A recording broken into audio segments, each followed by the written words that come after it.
Yeah. 2. Yeah. Aye.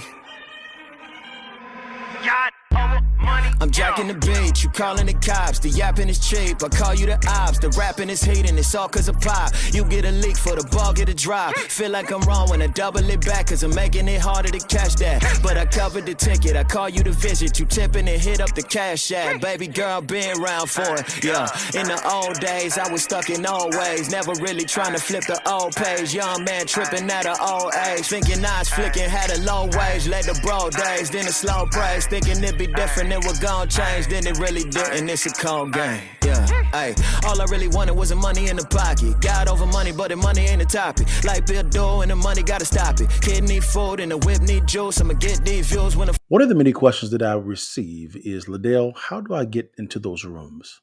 Well, this interview series is just for you, so welcome to the room. We on now, they respect us cause we on now, money up, run the whole town, don't we? This power money can't slow down, money won't slow down. Ooh, we doing a lot, how we got on top, how we got on the top, network and hustle.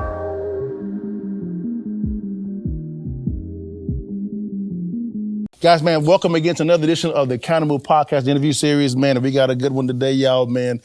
I do a lot of interviews of some political leaders sometimes, as well as some other business titans, man. But I got somebody here, man, from the good state of Florida. And, man, he has a phenomenal story on strategy and growth, man, to make your life better. So, man, help me welcome us, Carlton Williams. How you doing, Carlton, man? Good to see you, brother. Hey, appreciate it. Yes, sir, man. Thanks so much for the time, man. Man, he flew in from Florida, man, just for your partner, man. So I feel honored, man. So that's what I was walking, man. Tell me about, who is Carlton, man? Who are you, brother? Well, first, thanks for having me, man. Yeah. I just got off a Spirit flight to come here, man. So that was an extra journey right there. But yeah, I was born originally in Washington, D.C. I always tell people I was born into foster care for my first year, and I was adopted by my parents who raised me in Washington, D.C.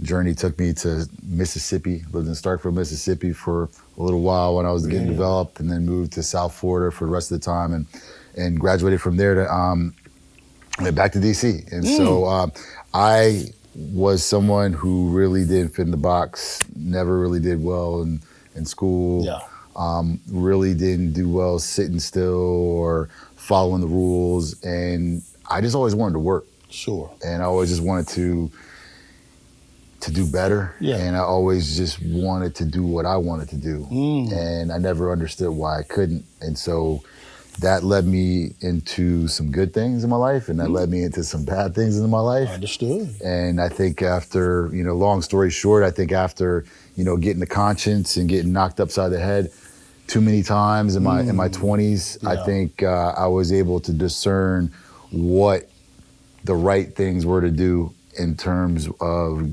getting to where I wanted to go and what I needed to leave behind. Okay. And fast forward, that brings me to where I am now, where originally I'd started my career out in sales, mainly leaning into banking, financial advising, real estate. And I got out of that as what we call a corporate refugee in my industry now, meaning I needed to leave that behind. I needed to flee. I don't fit into corporate. I don't like, coloring in the lines. Sure. And so out of kind of desperation and depression, I got into the business that I'm in now, which is the business of wellness and aesthetics. And it was selfishly something that I enjoyed. It changed my life. It helped me, continue to live a good quality of life. Sure. And I felt like this is something I could take a risk on because I know that it's helping people, it's not hurting people. Yeah. And if I gotta fail at something, this will be the thing to do. And so that brings me to where I am now, sitting here with you. Good stuff, man. That's quite a journey, man. Man, it's interesting that you mentioned Starkville, Mississippi. Yeah. I actually own a lot of real estate in that area. Really? Homes, and I'm actually doing a big development there and negotiating with the city. I'm doing a partnership with them when it comes to their sewer system as I develop another set of land as well also. So Nice. interested me. Now, you said you came from the foster care system. Mm-hmm. How did that frame your whole worldview while you were there and when you came out also? So that was until I was 1. You know, I don't have a memory of that at all. Really? Yeah, I was raised and I was adopted by, you know, my parents who have raised me, you know, my entire life since then. And so I don't have a recollection of that. I have always known since I can remember that was the case, but I don't have a recollection. And it didn't really impact me too much until I got older and really wanted to discover like my roots, where I came from, who I look like. And I actually went and found my mother and found my biological father. And that was a really interesting, crazy experience on both sides. One was very positive, and one was extremely negative. Really? Yeah, and so it didn't affect me till after that. But I think those are just the type of things that make you stronger, actually, because it left something to the imagination. It gave me something to work for and search for. And then when I discovered it, I discovered two sides of myself. One was a negative, and one was a positive. You know, and I found my siblings, who I'm actually on the way to, you know, my sister's wedding, later this week. Wow. You know, four siblings that I met that none of us knew each other existed, and we've been able to form really good relationships. So, and then I have a mother out there who's never met her her grandkids, has no interest, changed her name, and doesn't want to even be contact. You know, so it's two different stories. How are you processing those two differences as you grow and go into wisdom and knowledge and understanding? So the first, it was heavy at first, but I think, you know, it was necessary, and it built a callus. Because that was a major rejection. When I went to find her, when I initially started my search in like 2003, one of the women at the state was like, well, have you ever considered that this person doesn't want to be found? And I was like, yeah, but I don't care. And so when I did find her about 7 years after that, this was about 2010, it was a big problem. It was a big scene. I walked in at a restaurant, and she caused a massive scene in an Italian family restaurant, extremely embarrassing. You know, made it look like I was like some kind of attacker or stalker. And then after that, when I went back home, she had my number, and she called me after all that and said, hey, you know, maybe I'd be willing to see you. Do you think you could help me out and send me some money? And that was the last time I talked to her. My mouth just dropped, and I just had to sit in the parking lot after that. I couldn't believe what I just heard. And I never talked to her again after that. But she asked me for money. Typically, a lot of the times, and I asked that question because my biological father passed away about 11 years ago, and I had no relationship with him at all. I knew him up to when I was like probably 5 or 6 years old, and I had a history of him just lying to me a lot of times. And I remember getting the phone call and people asking me, hey, your dad passed away. But my mom had already remarried. And my stepdad, I called him my father because he's my father. I said, no. I said, my biological father passed away. My father's here. And so they said, we want you to come to the funeral. I'm the oldest. And so I was like, okay. I said, if I come, I want to speak. Wow. And so they said, okay. And so I remember walking into the local church where they were having this funeral, and in Lufkin, Texas. And I keep hearing people telling me, I know Anthony, who I just met for the first time, my little brother. But who's this other gentleman in front of him? That was me. So they called me, and I went up on the pulpit, and I said, hi, my name is Liddell Buggs, and I'm Gerald's firstborn. The whole local church gasped for air. And I had to swallow I would swallow the hurt, and I would say, hey, McLean family, his name was Gerald McLean. Let's not look at the past 30 years. Let's build upon the next 30 years. And I remember just giving that little speech, got a standing ovation, and I began just weeping like a little boy. And my mom kept saying, let him cry because he needs this. And I wasn't crying because he was gone. I was crying because of the fact that I got to exhale for the first time. Right. And so it's interesting that you tell me that, man, concerning you coming up and that experience you actually had with your family. Asking for money all the time is unfortunately normal. It sucks. But as you were in the car, kind of processing that, man, what went through your mind during that whole process? I can't, I don't know if I can articulate it. I had to pull over and I think I just froze. I just sat there and froze. But I think it's the type of thing that I look and pull upon that has built me into the person I am. Yeah. It builds a resilience and it builds a callous. And so those are those type of things. Some people, maybe it's gonna be emotional breakdown, something like that. Maybe the emotions came out at some other time, but I just sat there and froze, kind of shook my head, and I just sucked it up. And I just kept it moving. I went back to work. And I some people, they try to get all in your head and say, that's some trauma and you gotta work through all that stuff. But I didn't feel like I had time for that. And I just sat there. And then after that, the redeeming part was I had learned search skills from a woman that helped me online, a very wealthy woman who helped me and motivated me to continue my search until I found this woman, because I basically drag-netted the Maryland, Virginia, D.C. area with hardly any clues until I zeroed in on this woman. It took me about a good 7 to 8 months to do once I really got going. This woman, all she really did was just give me hope. Sure. And so after that, I built these skills. And so then I took a deep breath and I was like, well, if you found your mom, maybe you can find your dad. And that part was even harder. And so I continued that journey for a while, but Ancestry.com one day popped up. And that was a completely different experience. Sure. And so that experience, I was met with open arms and actually had a great reception and relationship, and actually ended up meeting me. And that was wild. That was the emotional part. That I actually was in the car when I went to go meet my dad for the first time in Arizona. Okay. I told him I needed to leave real quick. I thought I was having a heart attack. Everything was going great. We were about to go party that night. And I was like, I called my wife and I was like, I think I'm about to have a heart attack. And I didn't know what to do. And so she was like, check your vitals, make sure you're good. And what was really happening is I was having a anxiety and panic attack. And because there was a bunch of emotions going on, I just met myself. And it was the craziest thing ever. And the reason I was able to figure out it wasn't health issues, because I went back in the house, took some deep breaths, went and got some aspirin from Walgreens, drank some water, and then we went to go to the bar and had a couple of drinks. It all went away. And so it was just an overwhelming experience of anxiety and panic. And it's something I can't describe, but I was like hyperventilating and I was scared to death. I thought I was gonna have a heart attack, but it had nothing to do with my heart at all. It was just an emotional, I guess, just outpouring.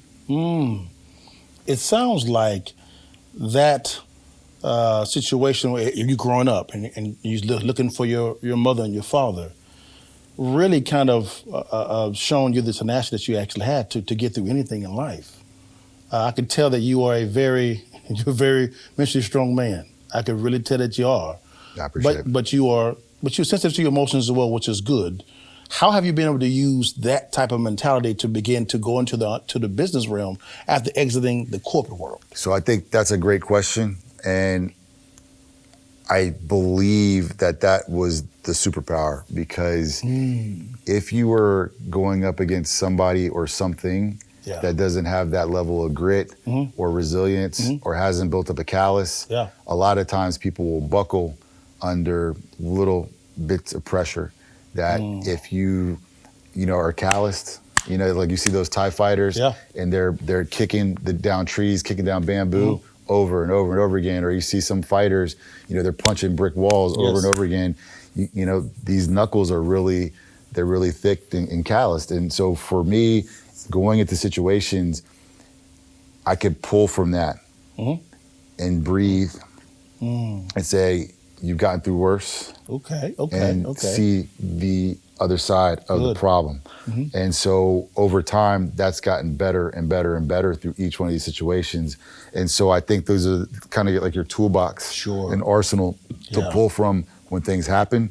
And I will tell you that when tragedy or crisis happens or something seems like it's impending doom, that allows you to slow things down almost in a matrix-like manner and say, okay, we've been here before.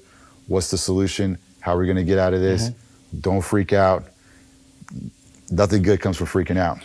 And how are we gonna get through this? How bad is it gonna be? Is this the worst thing you've ever experienced? It's just a little bit of pain. It's all in your head, you know, and then when it comes to, you know, a spiritual aspect of these things and drawing upon faith too, and combining these things, past experiences and a faith and a belief that there's something bigger than us going on at the same time.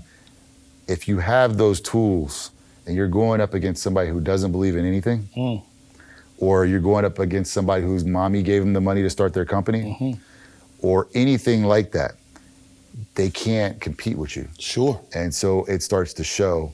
And that's what I've seen in my personal journey, is that you walk in a room and you have all of these pros and cons and all these good and bad things that have happened to you over your life. If you can just keep going and not let them take you out, it becomes your greatest asset. It does. I call that developing that dog in you. Yes, absolutely. That I love going into rooms to where, as you said, people that may have been given the money by mommy or daddy, or have been really blessed with a lot of privilege, which is phenomenal. That's good. That's good money management, which is great. But they've lacked the know-how to go out and grind. Yes. I tell everybody there's beauty in the toil. Toiling is a blessing. Unfortunately. It is. Unfortunately, it is. But that's a part of the process, man. And you went through a lot in your life, which is vital. Now, how has your faith, because it sounds like you are a man of faith, how has your faith assisted you in life and building your company now? Man, it's assisted me in every aspect of my life. I have countless stories that could appear miraculous to some people. If I were to tell them to people, they would think that I was making it up. So I don't bother many of the times, but every bit of my life is a testimony to that. As I've gotten older and what I believe to be wiser, some people may disagree. I don't always put it in the context of religion per se, even though what I do tell people is that I am a Christian. Yes. And I have come to my understanding of universal law and spirituality through Jesus Christ. Of course. But I don't believe that Muslims and Hindus and Buddhists and all these people, I don't believe these people are any lesser than. I don't believe these people are necessarily going to hell or anything like that, because what I believe is that these are like vehicles to help us get to an understanding of the God that we all believe in. And so it has helped me tremendously, again, through the experiences and through also being able to identify things that have happened and taken place in my life and other people's life as good and evil or as acts of God. It's helped me tremendously. I've learned that from my dad, who raised me starting out, and then went way away from that. You know, very far away from that, and have come back to it now. Not in a way where I'm perfect, or not in a way where I'm ready to get up on a pulpit, but in a way that I can definitely testify that, as for me, I'm not able to work with people who don't believe in anything. I'm not able to work with people and see eye to eye with people who don't believe that there's a God and a greater power here. And you know, even up until today, and every single week, I see aspects of this in my life. I see aspects of this in my children's life. I see aspects of biblical principles all throughout my life. Again, not perfect. I'm not saying that I'm a saint, but at the closer that I'm aligned to these things, whether it's 70%, 60%, 90%, the better things are for me, even when they might not appear to be great to other people. And I can't speak on that enough. And so I've gone through things in my business where most people would never have made it to the other side. I've had times where I was days from going out of business and have been saved multiple times. Yes. I've gotten to a point that I've seen that so many times now that I can sit in a burning room, figuratively, and not freak out and not panic. Sure. And I can look at my wife and she can look at me and be like, take a deep breath. We're gonna figure this out and get through it. And every single time we have. And so it's helped me out tremendously. Good. It's not perfect. Again, I don't persecute other people for what they believe in per se. Sure. But in terms of people that I hang out with and people that are close to me, again, I need you to believe in something. And if you don't, and I was just listening to somebody talk about this today, they actually said that it's statistically shown that people who do not believe that there's something beyond them, beyond us, that there's a greater power, typically, statistically do not actually have more successful, healthier, or better lives. And it shows in all these different areas of their lives. Sure. And I just figured that out on my own. It was really surprising to hear a academic person, give credit to that as well. Yeah, I'm also, Christ is my king as well. I'm a Christian as well also. And I always tell everybody when it comes to Christ, he never brought a religion, he brought a kingdom. And the unbelievers can discover principles in the kingdom. They really can. For instance, if someone is an unbeliever and they're patient, they should discover the kingdom principle of patience. That's all it is. Right. And it's not because they discovered it because they were looking for it. It was just taught to them. Right. But the thing about it is that just discovering the principle does not save you. Right. Because as Scripture plainly says, Christ said, I am the way, I'm the truth, I am the life. No one comes to the Father but by me. And so I tell everybody, I cannot stand religion, but Christ is my king. And because it's all about the kingdom. And so, man, it's great to hear that, man, concerning your word of faith. Now, I've heard your wife has had a profound effect on not only your life, but also in your business. I'm married as well also. How has your wife been a blessing to you? Many different ways. And again, I always got to preface this because I've known my wife since I was 16 years old. Wow. We started dating when I was 16 years old. Have separated, gotten back, separated, gotten back. And so I always like to tell people that because people are like, well, wait a minute, like you guys had this break and this and that, but we have, again, this kind of goes back to what you were asking a second ago when you're asking about the spiritual side of my life. I look back, and if you ask my mom, she would kind of tell you that this person's been put in my life to kind of be an angel and keep me on the right path as much as possible, which is a very difficult thing to do because everything in me always wants to do the opposite. Sure. And so she's helped me to stay as good as I can and to hold me accountable and to review my actions and to support my ventures and to allow our family to really thrive and have stability because I bring instability. I am not, again, as we talked about before, I'm not the person that falls within the box and colors in the lines. Sure. She is a compliance executive who is very compliant, rule follower, the opposite in many areas of me, but we're able to come together and enjoy many of the same things. And so by helping me, with my business, helping me with my emotions and doing the right thing as much as possible and with our children and being a good example and holding high standards, there's a lot of different ways and areas I can say has a positive impact on my life. And if I was more of a disciplined person and a little bit less erratic at times, probably would be even more more advantageous to our lives right now. And that's always something that I've just struggled with. But I mean, the infinite different ways in which she's been a benefit. I always give her more credit than I give myself.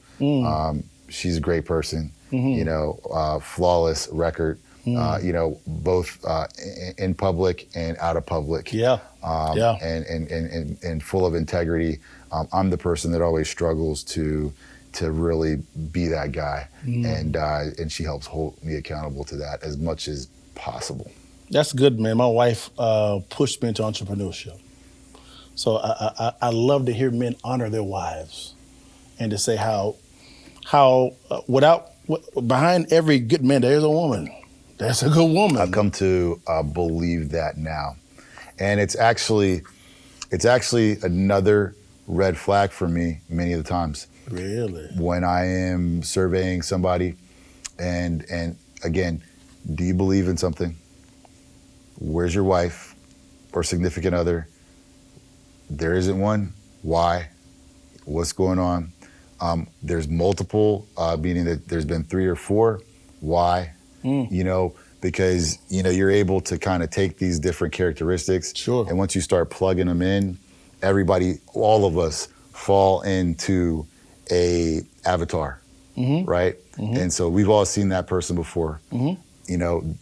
Checking this box, whether it's gay, straight, couple of kids, no kids, single, multiple marriages, one marriage, whatever it is, when you start putting those different traits and personalities into your little rubrics or whatever, you start to see the same people over and over again. And so that's either going to help me understand you, want to do business with you, want to be your friend, or could be like, keep them at bay or stay away, And so when I meet people, these are all the different boxes I'm looking at just to see. And I'm not judging it per se, but I got to make sure that they fit into what I'm looking to do. To the vision, yeah. Your vision is choosing who you place around you. Right.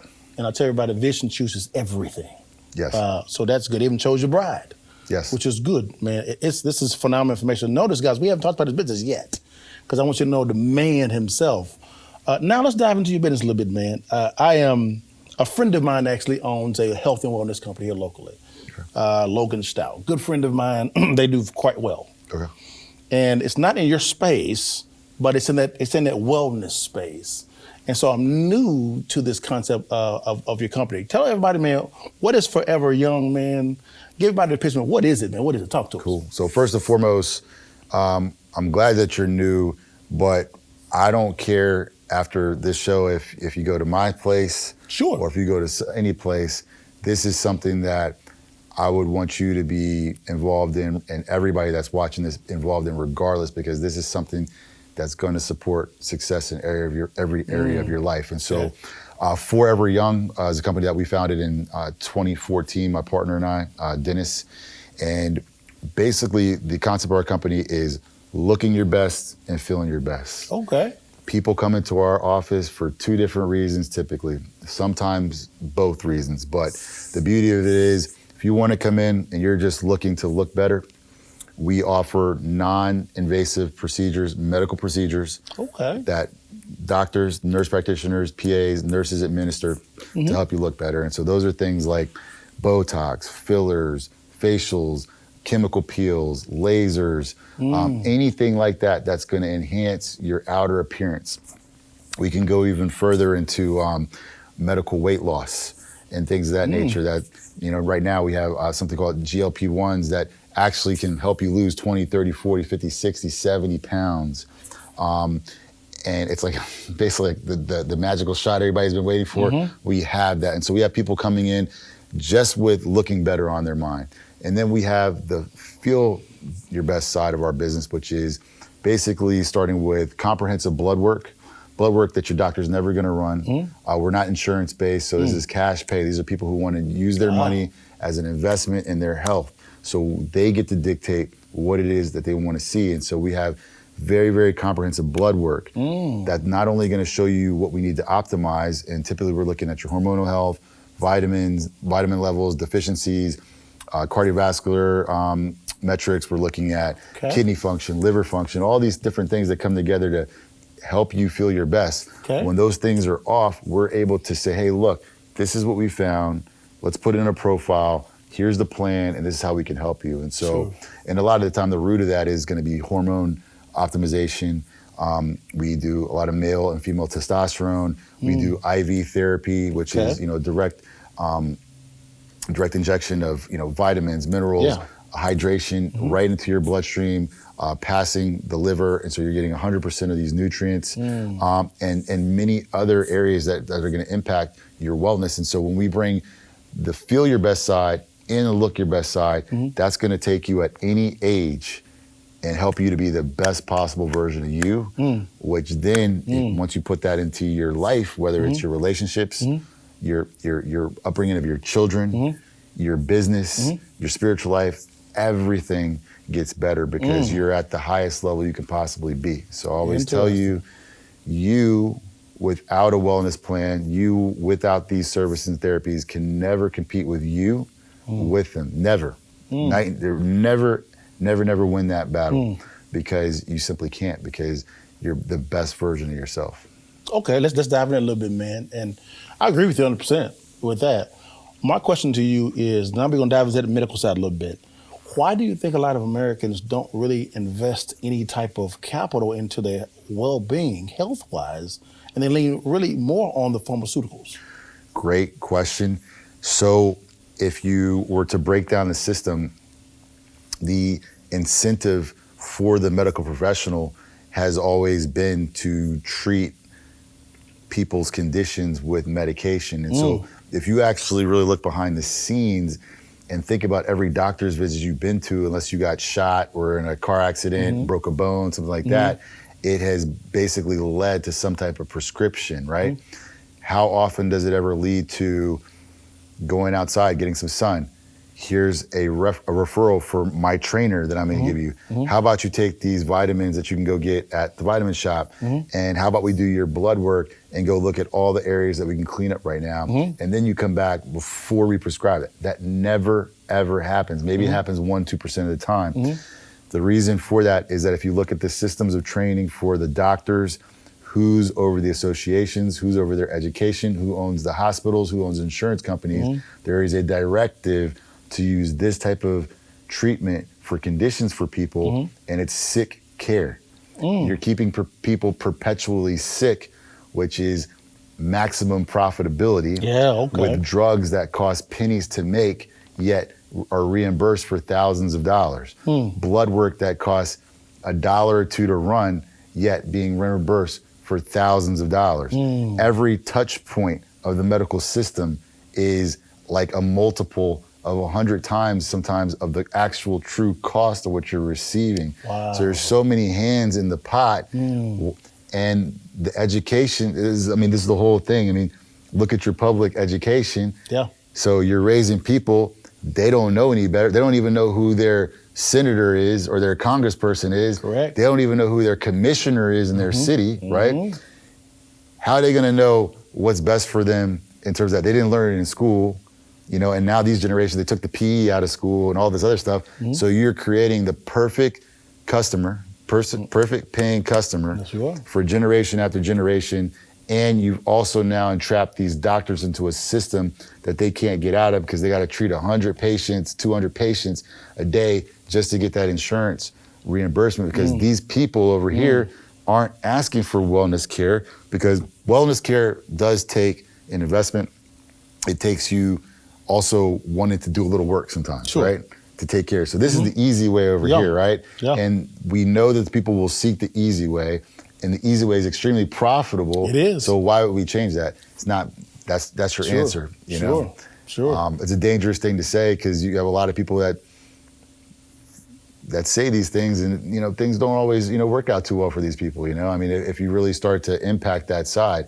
But the way we can impact it and the way we have been, and it's not necessarily easy, is by offering people alternatives to these things and working with medical professionals who are now sick and tired of seeing all these things and who want to do something different. And I'm going to assume, in your family, and just like my family, you got a ton of diabetics. Maybe you've lost an auntie who lost her leg or went blind in one eye and then had cardiac arrest and quadruple bypass. Right? Like, come on, man. All of this stuff is so preventable. We know how to prevent it. but that's just what we've been raised on, and it's a systematic thing now. So Wow. it doesn't have to be like that. But you go and try to talk to your aunt. I go try to talk to my aunt, my mom and dad about this kind of stuff. We don't have white coats on. No, we don't. They're not listening to us. They're not. And after 50, they say it's very hard for you to really change your habits and your beliefs. So you're really seeing a younger generation, I would say 58 and under, 60 maybe and under, who are looking at new ways of doing things. Yeah. Man, that is, that's profound because me and my wife were on a customized nutritional platform. What it was is my wife suffers from preeclampsia. And we went to the doctor and they gave her all this blood pressure medicine. And I'm like, what? And I said, no problem. And they said, all right, no problem, cool. But then she became very lethargic, tired. I'm like, this is not my wife. Like, what is going on here? And so my friend Logan was like, hey, Dale, hey, go online, take this free assessment. It's free. I said, no problem, took it. And man, it gave what nutrients she was missing, what time she should be taking it during the day. I mean, it was itemized. And he said, now take this printout and take it to her doctor. Took it to the doctor. The doctor said, whatever this thing is telling you to do it. And so, man, we began to wean her off that. Good. Just off of that nutritional platform. And now she wants to get into more of the wellness thing that you're talking about. Well, a lot of people are going through that.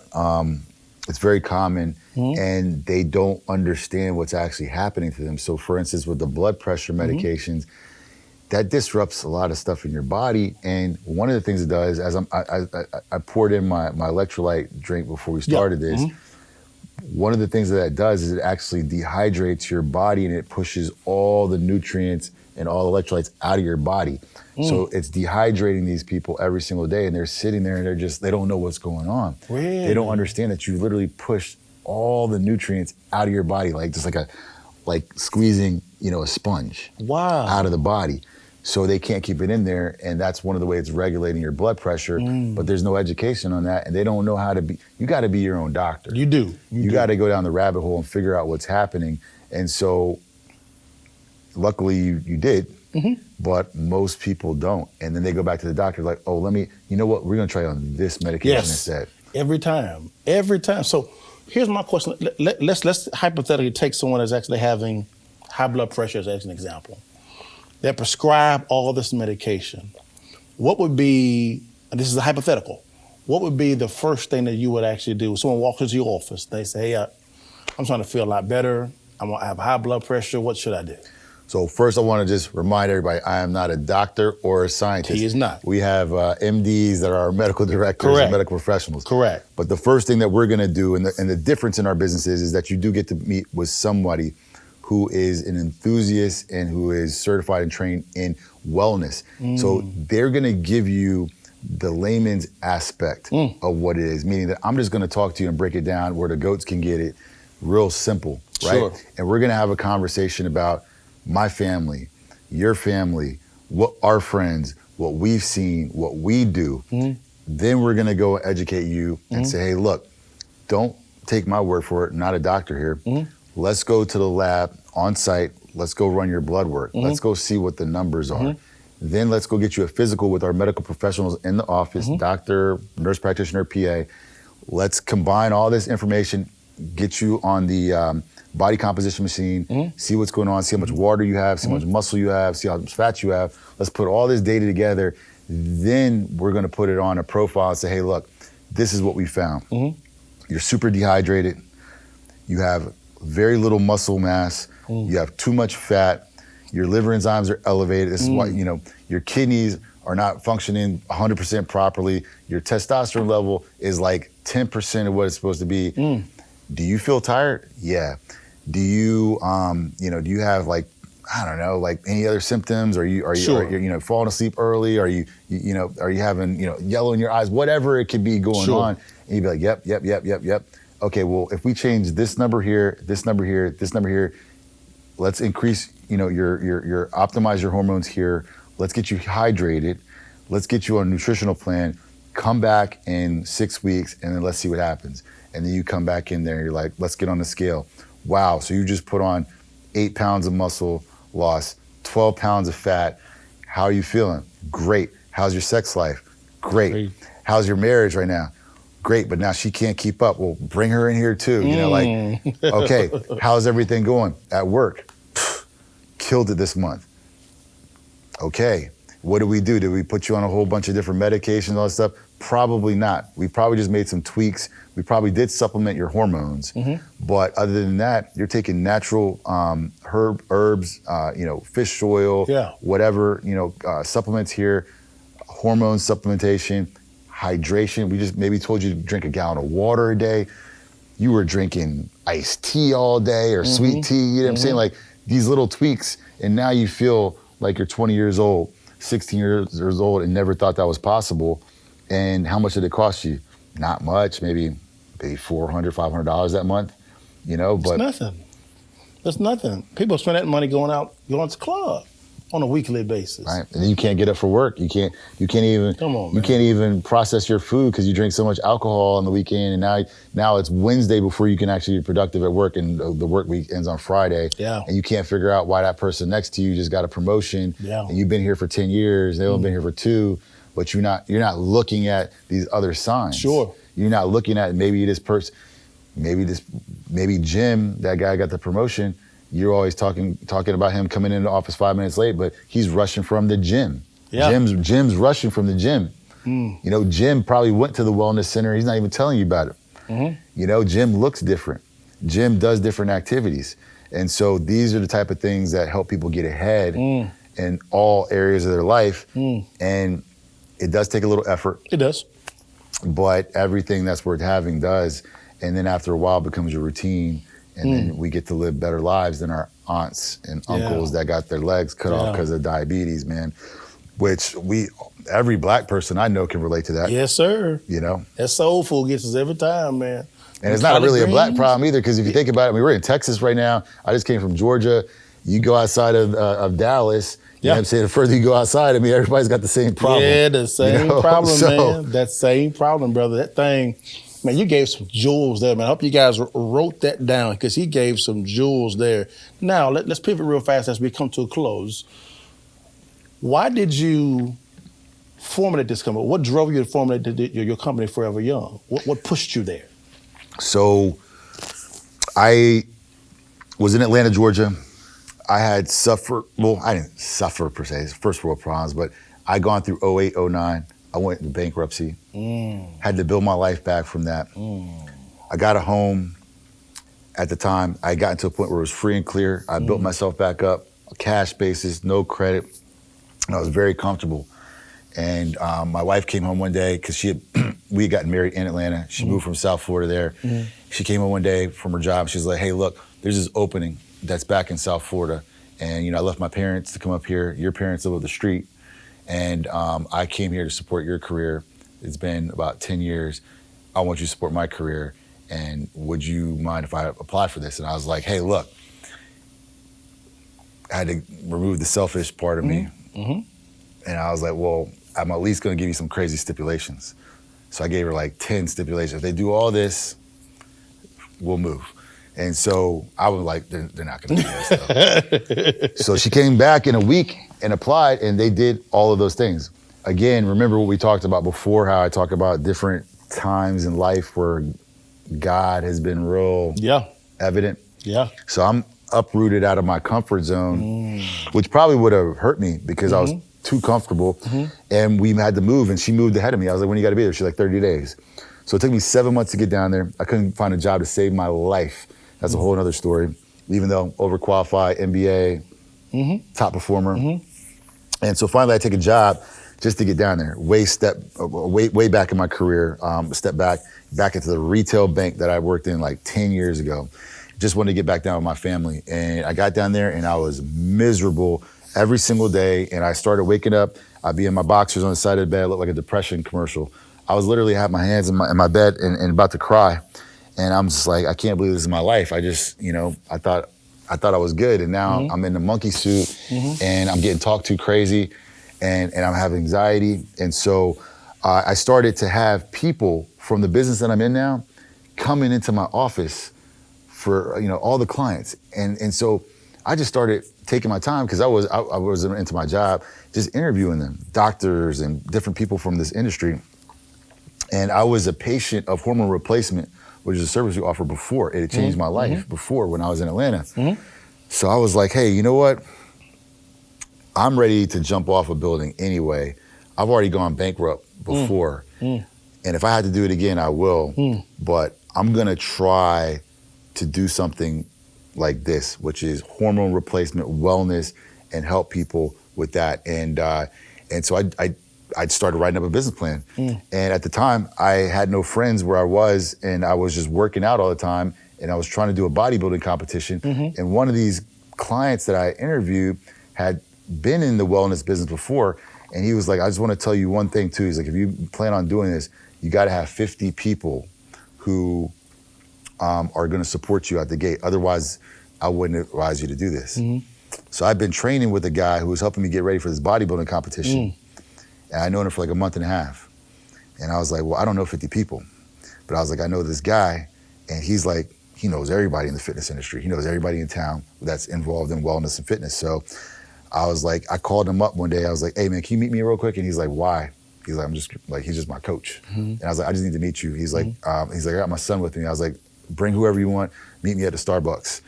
And I came and I was like, look, man, I would like to do this business. I've been working on this plan. Take a look at it. Would you be interested in doing it with me? Mind you, I just met this guy like a month and a half. He's like, okay. Wow. Just like that. Stranger. Wow. He's like, okay. I was like, you sure? He was like, yeah. I was like, all right, next week, let's start going look at his sites. 5 months later, we opened our doors. We basically quit everything that we had going on, opened our doors 5 months later, 10 years now. We went from just making $200 pay period to now we have 44 stores open in 15 states. Wow. With 2 stores opening every single month. Look at you. Here on out. Look and at you. It all lined up that way, and it all came from a bad situation and trying to turn that into something good and taking a massive leap of faith. And I will tell you one other thing as well, since we were talking about faith. Okay. I didn't have any money at the time. I worked at Merrill Lynch 2 years prior to that. Girl calls me up and is like, hey, did you see that there's a settlement going out for Black financial advisors for discrimination at Merrill Lynch? And I was like, no. She's like, if you get this thing in the mail, make sure you fill it out. I was like, is this real? She's like, yeah. She's like, just make sure you fill it out. The deadline's coming. So I filled it out. I'm thinking she's joking. I had this meeting with my partner. We're trying to raise funds.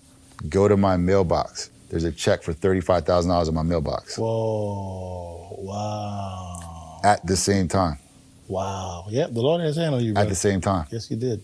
And so that's where we are today. We just sold majority of the company to private equity. I still have a small bit of ownership in the company, and looking for what's next, you know? Yeah. And so there's a lot of different things in there, but yeah, faith and perseverance and all of these things have played a huge part in this, which is why it may not be the right thing to do all the time, but I do back away from people when I get a sense that they don't believe in anything. Sure. Because it's dangerous to me, and I don't have time, because it's also made me so aware of the time that we have here and how precious it is. I don't have time to take those risks and to force that upon somebody if that's not what they want. Man. Yeah, the Lord has had his hand on you, brother. That's for he's ordered your steps. That's for sure, man. Because I own a private equity firm as well also. And we just invested into the first AI-powered ammo vending machine. Oh, wow. In grocery stores. And it's just been exploding like crazy. And we expect to get offers to get bought out next year. Wow. And we should probably have 60 locations by the end of this year.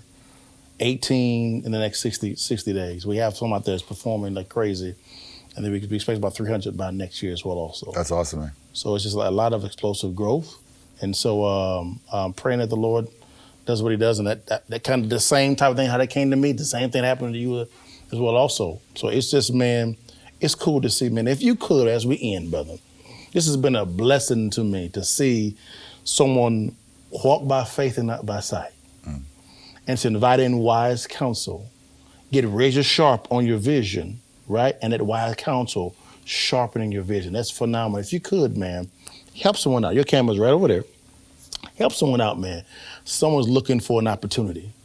Someone's looking to feel better health-wise. Someone is struggling with family issues. They're trying to do something better for their life and for their family, man. Give them some hope, man. What could you say to them as we end?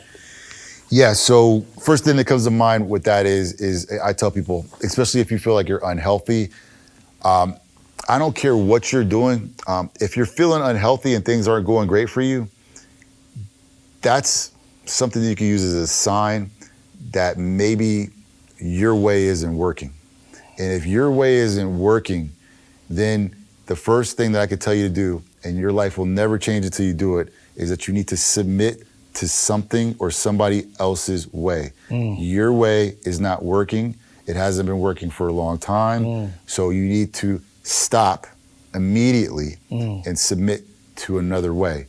If it's something that's dealing with health, if your job is something that you do not love and that you don't care about, or it's not serving you, it's better for you to quit your job with almost no idea of how you're gonna make it and start focusing on your health, because it's not just the saying, your health is your wealth, your health is gonna generate your wealth. So if you could take a 90-day hiatus, get yourself into a better place, go get blood work done, go get in the best shape that you can get in 90 days, go get some sleep, go get something to track your vitals, your sleep, and start doing these things and get some discipline in your life and submit to a process that works with someone that can show you that it works.